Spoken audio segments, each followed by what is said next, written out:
Don't ask me to talk about the Kings' loss in Cleveland. I'm not going to do it. I've talked about games like that at least 30 times, 30 episodes talking about Kings' performances like that one in Cleveland over the 6 years or nearly 6 years that I've been hosting the Locked On Kings podcast. I'm not going to do it. Instead, I'm going to talk about what matters here in Sacramento beyond just one really, really bad performance. I've said it before and I'll say it again. This Kings roster has a collection of very talented players that are terrible as a group.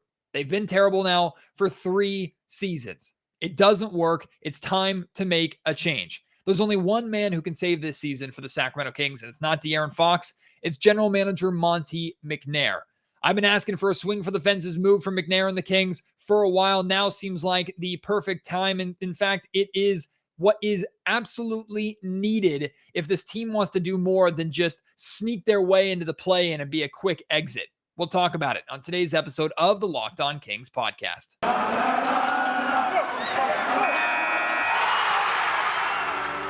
You are Locked On Kings, your daily Sacramento Kings podcast, part of the Locked On Podcast Network, your team every day.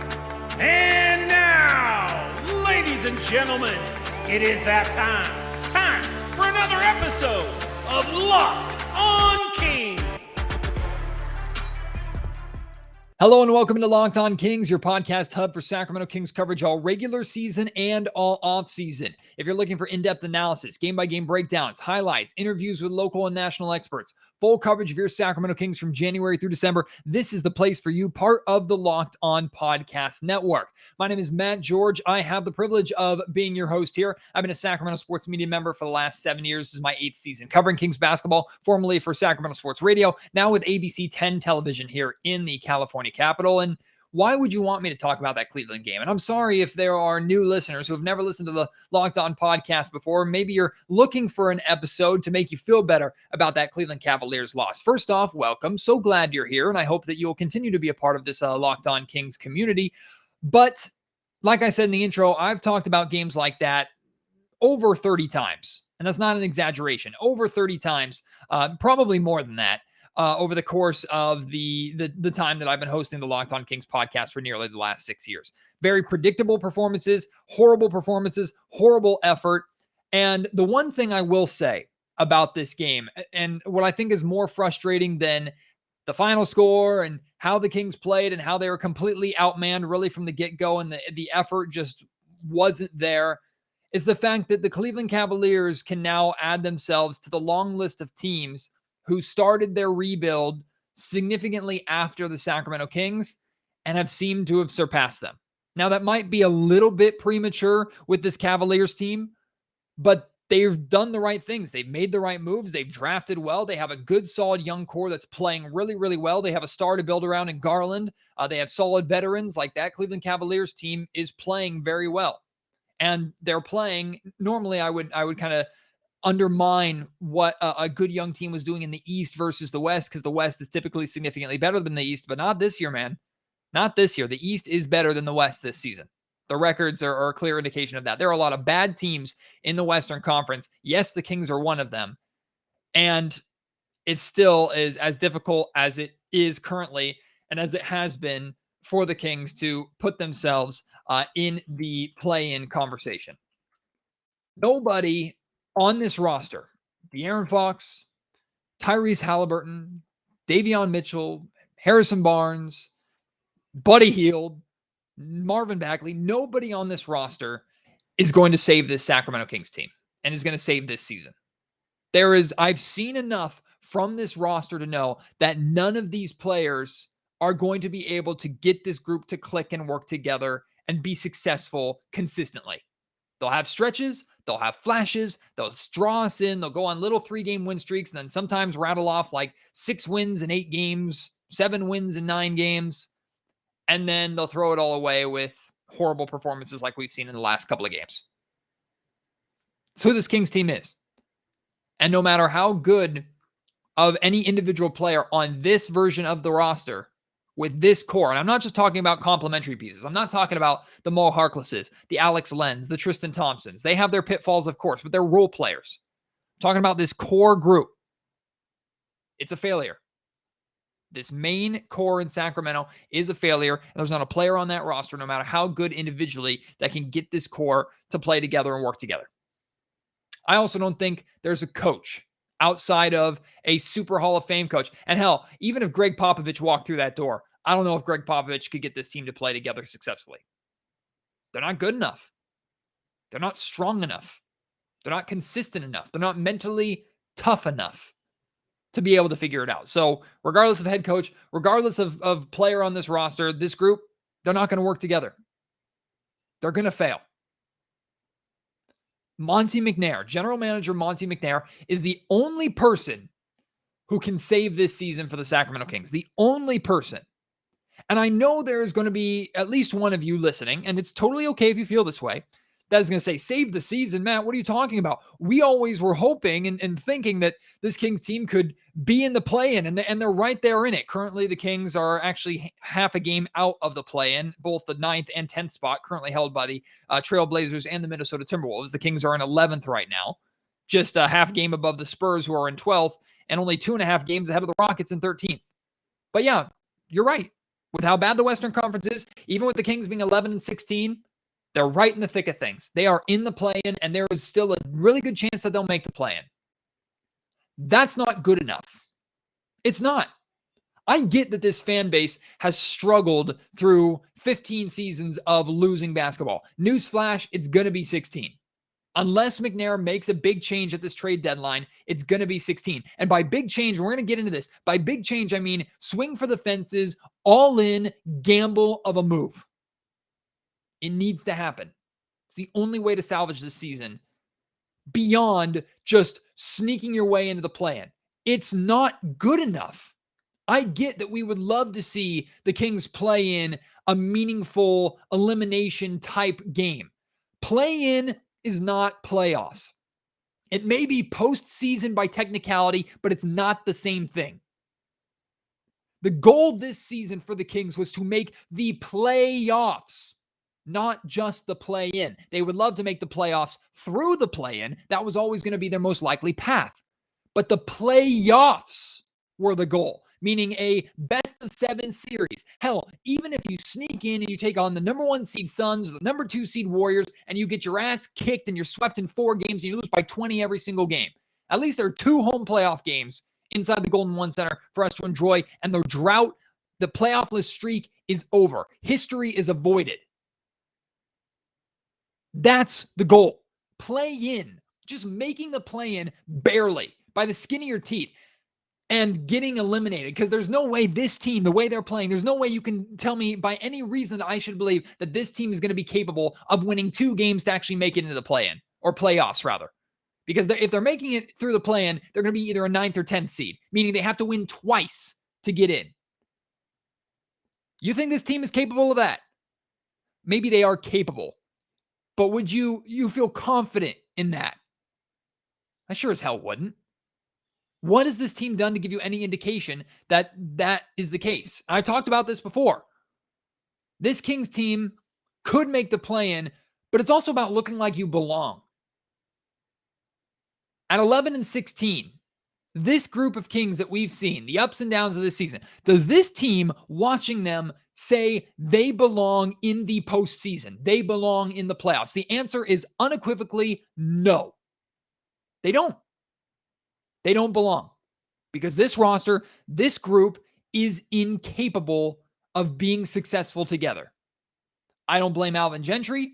I didn't completely blame Luke Walton. Sure, they're part of the team. They can be part of the problem in some way, but the problem has been staring the Kings in the face for 3 seasons. What's been the consistent? This core. Fox, Bagley, to some extent, Buddy Hield, Harrison Barnes, Rashawn Holmes to some extent, Tyrese Halliburton to some extent, but those guys are more excusable. I'm mainly talking about Fox, Hield, and kind of Barnes. It doesn't work. It hasn't worked. It's not going to work. So Monte McNair can't just hope to add a little bit of a sprinkle of a role player here or a small move at the trade deadline there and expect things to be any different. This group is not going to figure it out and get it together. Now, that doesn't mean that the Kings can't make some significant moves and keep guys like Fox and Halliburton to have them continue to play together, because I still think that can be a good backcourt for the future. Or Barnes and Fox in some capacity. Like there are players, collections of players on this roster that you can keep together to still be successful. But this group as a whole needs to be changed, needs to be broken up. And this team needs more, a lot more, especially in the way of hustle, of intensity, of consistency, of effort, of physicality. You know, Alvin Gentry, at the end of his press conference after the loss to the Cleveland Cavaliers, he told the media, this team's not quitters. They're not quitters. And you know, he's right. This team they're not quitters, but they're not hustlers either. They're not winners. They're not go-getters. This team does what they did in Cleveland all the time. Get their ass kicked for 2.5, 3 quarters and make some kind of weird comeback to where the final score doesn't look nearly as bad as the game actually was. But why does it take guys at the end of the bench to make that effort? Why are the guys starting the game, the guys paid multi-million dollars, the guys that are supposed to be the stars, the leaders, the elite talent, why are they not capable of doing it consistently? We should never have to question this team's effort. We can question their skill. We can question their ability. But we shouldn't ever, ever, ever have to question effort. And yet we do so on a nightly basis with this group. So no, they're not quitters, but they're not hustlers. They're not winners. They're not starters. It's sad that this team has been shown up by the guys at the end of their bench so many times already this season. And we're just over a quarter in. We're not even at Christmas yet. You know, I've had people ask me and bring up on Twitter for my thoughts on De'Aaron Fox smiling after missing the pair of free throws that could have tied or won the game in Charlotte. And I haven't really talked about it. And I hadn't really developed my thoughts on it because it was more than the free throws that bothered me about that game. And I talked about that after the game. It was the fact that the Kings were in a position against a team so shorthanded as Charlotte was that they had to rely on their star to hit 2 free throws to win that game. But yes, the smiling does bother me. And Fox is not the only one that does that. We've seen Buddy Hield smile time and time again. Hell, we've seen Buddy Hield flirt with opposing coaches. We've seen a lot of Kings players smiling after embarrassing losses. That's the mentality of this team. There's a lot of really good dudes on this roster. Really good dudes. That locker room is filled with good dudes. But the words that Tristan Thompson said around a month ago, trying to fire this team up, those are just words. The words that the coaches and the players say about this team trying to improve defensively, those are just words. The words De'Aaron Fox or Tyrese Halliburton say about needing to do their job, needing to get better and holding each other accountable, those are just words because the actions aren't there. The actions are continued poor effort, continued inconsistency, and smiling and laughing after bad losses. That is this Kings group. And it needs to change. So it's on Monte McNair. Only Monte McNair can save this season. The Kings need an all-in swing for the fences move. It's time for the Kings to gamble. And if you want to gamble and win anything of worth, you have to put up or put at risk things of worth. I'm going to talk about that in more detail in just a second. Speaking of gambling, if you're going to do sports gambling, best place to do that is betonline.ag. BetOnline is back and better than ever. A new web interface for the start of, for the continuation of basketball season, the start of NHL season, which is now well underway. Football season going on right now. BetOnline has everything you need. Remains your number one spot for all the basketball and football action this season. Head to their new updated desktop or mobile website to sign up today and receive a 50% welcome bonus on your first deposit. All you have to do is use promo code Locked On to receive your bonus. From basketball to football, UFC hockey, or rather UFC fighting, NHL hockey, boxing, right to your favorite Vegas casino games. Don't wait to take advantage of all the amazing offers available for the 2021, nearly 2022 season. BetOnline is the fastest and easiest way to bet on all of your favorite sports. BetOnline, where the game starts.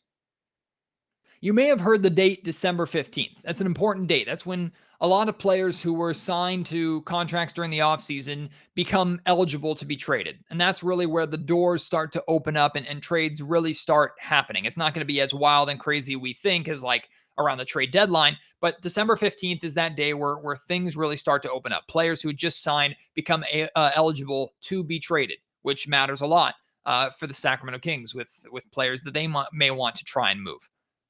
But Monte McNair needs to do more than just shop role players and shop Buddy Hield and Marvin Bagley and try and turn a halfway decent profit for them. This Kings team needs a lot more than that. I called for it last offseason. The Kings elected not to do it. They tried to make the move of, and this still wasn't enough, but the move to trade Buddy Hield to the Lakers for Kyle Kuzma and Montrezl Harrell. And yes, if that trade had gone down, I do believe this Kings team would be better, maybe not significantly better, but better than they are right now. I believe that without a doubt. But replace Buddy Hield with Kyle Kuzma and Montrezl Harrell. Is this Kings team a bona fide play-in team? They certainly have a better chance of making the playoffs through the play-in. But what this Kings team needs, in my opinion, is a all-in, swing for the fences, gamble of a move from first-time general manager Monte McNair. None of this little turn Marvin Bagley around for a promising young player or an older veteran who maybe is just a rental for the remainder of the season, comes off the books, but can help the Kings in the short term. None of that. This Kings team needs a big shakeup. And people forget, we harp and spend way too much time, and I'm guilty of this too. We spend way too much time talking about the late 90s and early 2000s, the only glory years here in Sacramento. But sometimes you also have to look at history and learn from it, not just relive it. And learning from history, what is the move that started the whole thing? Trading Mitch Richmond, retired, his jersey's retired in the Golden One Center, beloved Sacramento Kings, superstar, for disgruntled Chris Webber. Taking a risk. Jeff Petrie took a risk, and it turned into the best years in the history of the Sacramento Kings. That is what's needed.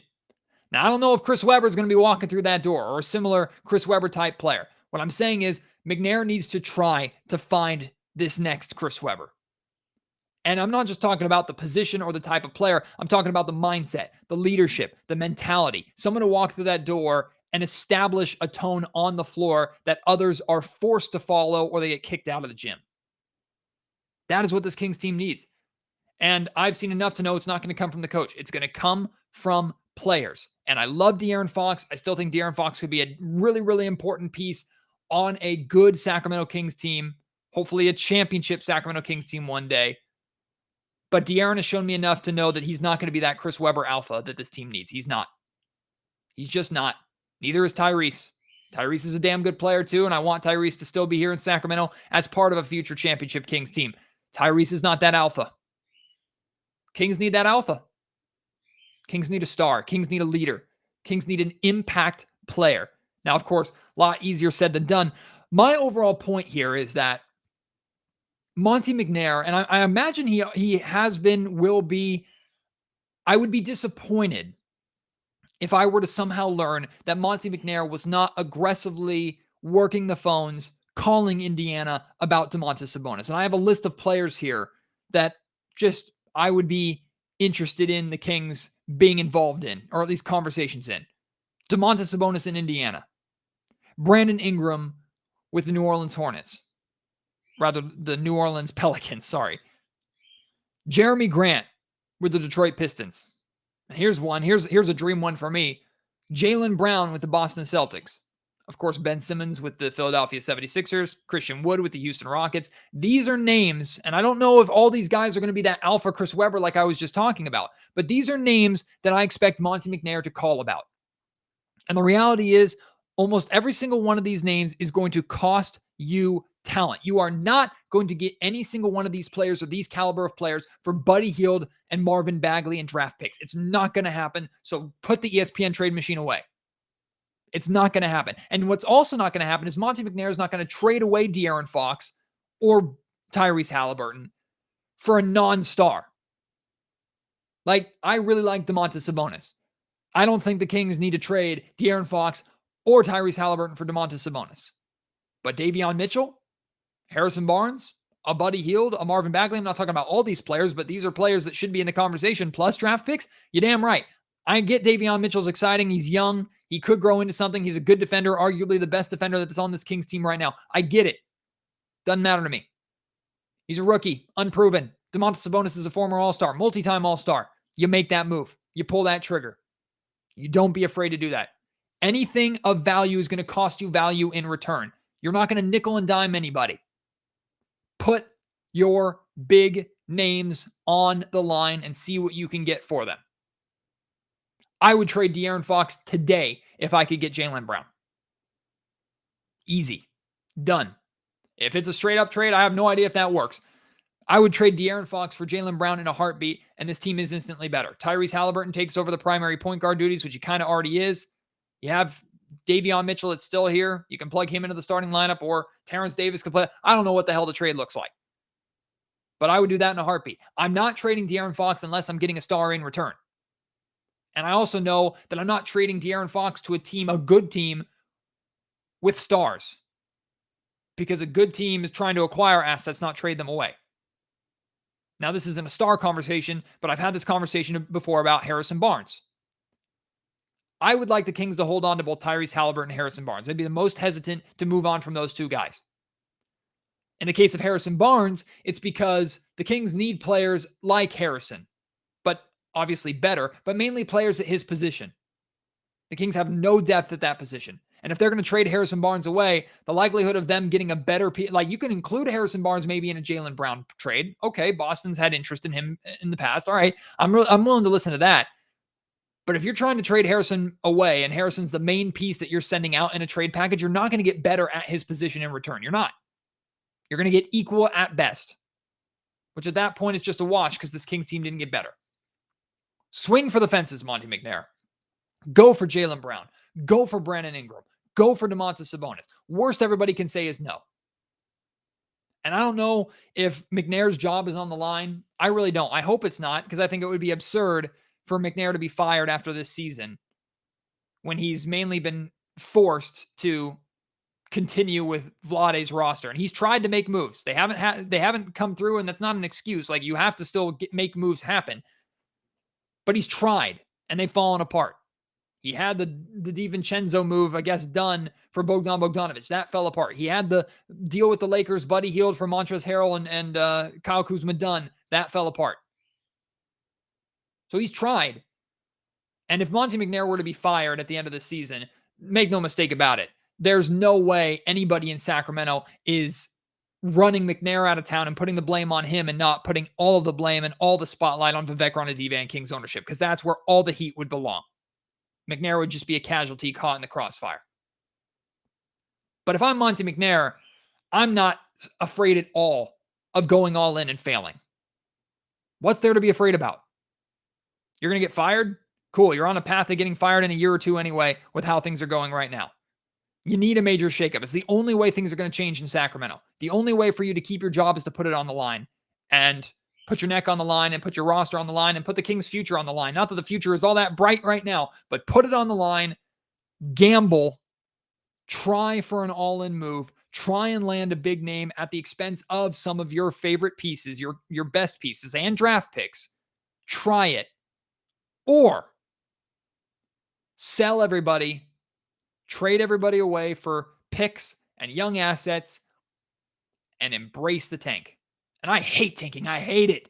Anyone who's listened to Locked On Kings for a while knows I hate tanking. Can't stand it. But where the Kings are now, either just missing the play-in or barely sneaking in, only to get another maybe 9 or 10 pick, but more than likely outside the top 10. Same old you-know-what every year. It's not going to work. Hasn't worked. Go all in or step away from the table and sell your assets. Trade Harrison Barnes, trade Richaun Holmes, and I hate saying that because I love those guys, and get picks and young players in return. You got to make a choice because this fence sitting, It's not going to work. It's been a failure so far. It will continue to fail. Go all in, Monte McNair. That's what I'm waiting for. And I want to know if you feel the same way. If you do, or if you feel otherwise, reach out to me. Any players that you want the Kings to go out and target, let me know. At Matt George Sack on Twitter. Email me, mattgeorgesports@gmail.com. And you can reach me on the YouTube comment section. If you're watching on YouTube, that comment section down below. Do you know why free trials renew without your consent? It's a business scam to get your money out of you really without you knowing. Don't let greedy corporations pocket your money. Download Truebill to take control of your subscriptions. Truebill is the new app that helps you identify and stop paying for subscriptions that you don't need, want, or you simply forgot about. There are way too many subscriptions now, at least that I have. Truebill instantly saved me money right away. I canceled 4 subscriptions immediately with Truebill. On average, people save up to $720 a year with Truebill. My number's not that high, but it's already over $100 that I've saved. Companies make subscriptions hard to cancel. Truebill makes it incredibly simple. All you do is link your accounts, and Truebill will cancel your unwanted subscriptions in one tap. And one thing they don't talk about that I really appreciate about Truebill is it also consolidates all of my subscriptions in one place. So if I can't remember what kind of subscription I have, what level of subscription I have for different companies, because companies have tiers of their subscriptions. Truebill has that on their app available for me. And your Truebill concierge is there when you need them to cancel unwanted subscriptions so you don't have to. They do all the hard work for you. Don't fall for subscription scams. Start canceling today at Truebill.com/LockedOnNBA. Go right now. Truebill.com/LockedOnNBA could save you thousands of dollars a year. Truebill.com/LockedOnNBA. I tell you, it's hard to get excited for a game like Kings and Raptors tomorrow evening. I don't know if anybody should have any expectations for this game other than the Kings are going to continue to be consistent, and we can basically flip a coin before jump ball to see what version of the Kings are going to show up. It's a very bleak way of looking at things, and I'm not trying to turn you off to watching Kings basketball if it's something that you enjoy as much as I enjoy doing. It's part of my life. It's part of my career, obviously. But until McNair makes some moves, until things are shaken up with this roster and this core is broken up, not completely, but at least some pieces are moved and you try and make some kind of changes, it's going to be the same thing every night, which is we don't know what we're going to get, but more often than not, it's going to be inconsistent and it's going to be bad because that's what this Kings team is. But it is a winnable game, and the Kings are trying to find a way to not allow over like 65 points in the first half, which they have in the first or the last 3 games or 4 games. I think, no, 3 games. Last 3 games, they've allowed over 65 points in the first half. Kings team couldn't stop a rock at this point. They're very, very soft on both ends of the floor. And just like I've been saying, it's time for a change. Again, if you disagree with me, if you agree with me, if you want the Kings to go all in, if you think that this core can work together, if you want the Kings to go after a big name, if you want the Kings to go after kind of some smaller names, and if you want the Kings to trade a certain player or hold on to a certain player, all of that, let's have that discussion, because this discussion is going to be ongoing until the trade deadline itself.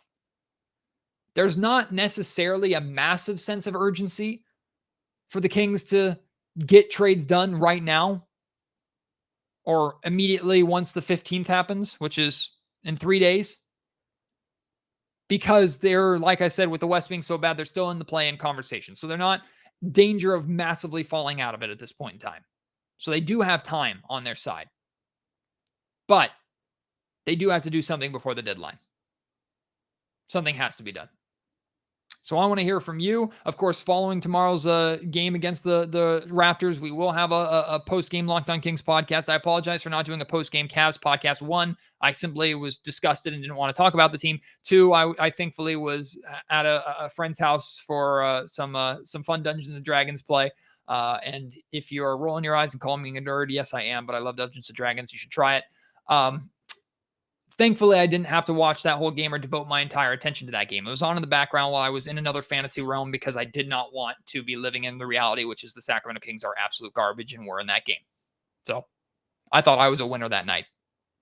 You might think I'm a loser. I thought I was a winner. At least I wasn't watching that game. Again, sorry I didn't do a post-game podcast on that. I know you look forward to a lot of those, but we will be back with a post-game pod after the Raptors game. And I will be also taking some time off after Christmas at the end of December, a couple post-game pods that I will be missing. I'll have a couple pre-recorded pods for you, or at least that's the plan right now. My wife and I are going to go on a little vacation, so be aware of that. But until then, more Locked On Kings content that you can look forward to. I can't wait for you to join me on the next Kings podcast. Hopefully we're talking about something more positive. Hopefully we're talking about a Kings win. And again, reach out to me. I'd love to engage with conversations or in conversations with you outside of just this podcast. Appreciate your support. Can't wait to talk to you. Until next time, my name is Matt George. You have been listening to Locked On Kings.